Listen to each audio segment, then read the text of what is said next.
Le bienfait de l'animal de compagnie a été démontré depuis les années 50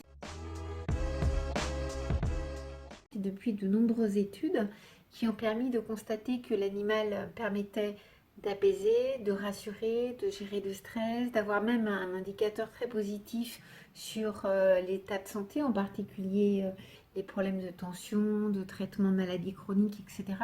Donc on sait aujourd'hui à quel point il peut être utile.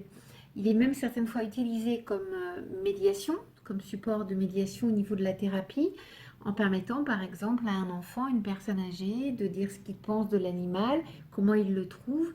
Et en fait, quand l'enfant, l'adulte, la personne âgée, la personne malade dit, bah voilà, je le trouve anxieux, stressé, angoissé ou triste, très souvent, c'est ses propres émotions qu'il projette.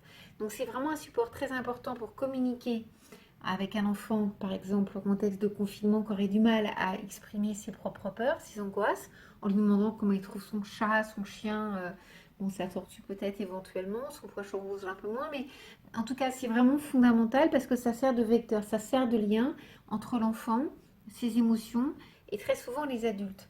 Et c'est aussi un support parce qu'un animal, on peut tout lui dire. On est certain que jamais il vous trahira, il gardera le silence.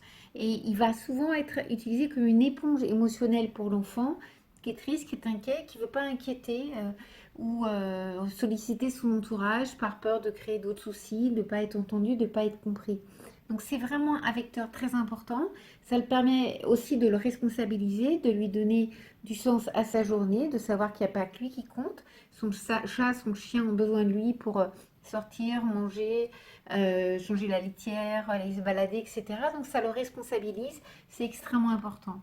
Donc au niveau éducatif, c'est très aidant. En période de confinement, ça l'est encore plus. Mais attention, un animal, c'est pas un paquet qu'on va acheter après le confinement. C'est aussi ça qu'on transmet à nos enfants. C'est un sujet, c'est un être humain qu'il faut respecter et cette notion-là est fondamentale à transmettre. Sinon, bah, on achète une peluche, ça a moins d'intérêt, ça a moins d'apport positif au niveau relationnel, au niveau humain, mais on ne s'engage pas avec un animal si on n'est pas capable de s'en occuper dans le temps.